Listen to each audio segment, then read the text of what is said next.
परिणाम असा आहे, तर 4 वर्षापूर्वीची गोष्ट आहे. एका व्याख्यानाच्या कार्यक्रमाला जाणार होतो.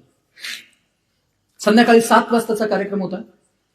त्या कार्यक्रमाला त्या तालुक्यातले पोलीस अधिकारी माझ्याबरोबर येणार होते, अध्यक्ष होते, ओळख होती. बऱ्याच कार्यक्रमात एकत्र भेटलो होतो. दुपारी 2 वाजता त्यांना फोन केला. म्हटलं, सर मी तुमच्या बरोबर आलो तर चालेल का कार्यक्रमाला? ते म्हणाले, का हो? मी म्हटलं, गाडी नाहीये, ड्रायव्हर नाही आज, आणि तुमच्यासोबत आलो तर चालेल का? मी माझी मोटरसायकल तुमच्या तिथे लावतो येऊन. ते म्हणाले, या. मी संध्याकाळी 6-6:30 वाजता त्यांच्या पोलीस स्टेशनमध्ये गेलो, मोटरसायकल लावली आणि साहेबांच्या केबिनमध्ये सर बसलो जाऊन. इकडच्या तिकडच्या गप्पा सुरू झाल्या. 7 वाजता जायचं होतं, 15 मिनिटात पोहोचण्याचं ठिकाण होतं. 7 वाजता मला संयोजकांचा फोन आला, सर लोक जमतायत आणि तुम्ही निघा आता, 15-20 मिनिटात सुरू करायचं आहे आपल्याला. 7:10 झाली तरी साहेब उठायला तयार नाहीत. आपल्यापेक्षा सिनियर आहेत.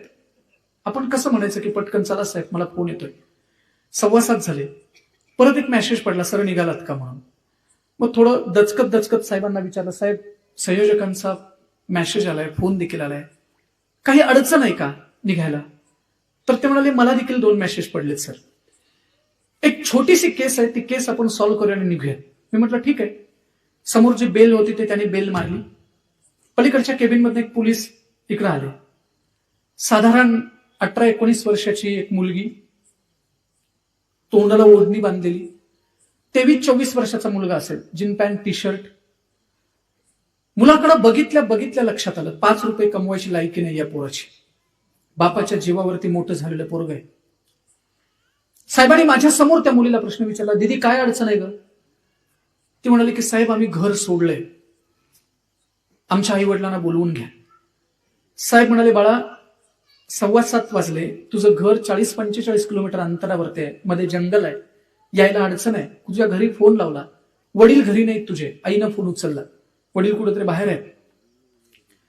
मुलग्याला म्हणाले की तुझ्याही घरात यायला कोणी नाही, म्हणजे अंतर खूप आहे, आणि एक काम करा, आजचा दिवस थांबा, उद्या सकाळी तुमच्या आई वडिलांना बोलवून घेऊ.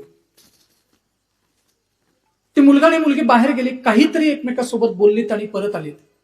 आणि ती मुलगी म्हणाली, ठीक आहे आम्ही थांबायला तयार आहे, पण साहेब आम्हाला आजचा दिवस पोलीस स्टेशनमध्ये राहायचंय. साहेब म्हणाले, दीदी माफ कर, हे ग्रामीण भागातलं पोलीस स्टेशन आहे, तुला नाही ठेवता येत इथं. रात्री लेडीज कॉन्स्टेबल अलाउड नसतात, महिला पोलीस इथे नसतात. मुलगी म्हणाली, नाही साहेब आम्हाला इथंच राहायचंय. साहेब म्हणाले, दीदी नाही तुला ठेवता येत, नेमात बसत नाही, तुला मी सांगितलं. एक काम कर, 2 पोलीस अधिकारी देतो, गाडी देतो, शहरातल्या पोलीस स्टेशनला जा, तिथे राहा, उद्या सकाळी तुला ती गाडी सोडेल.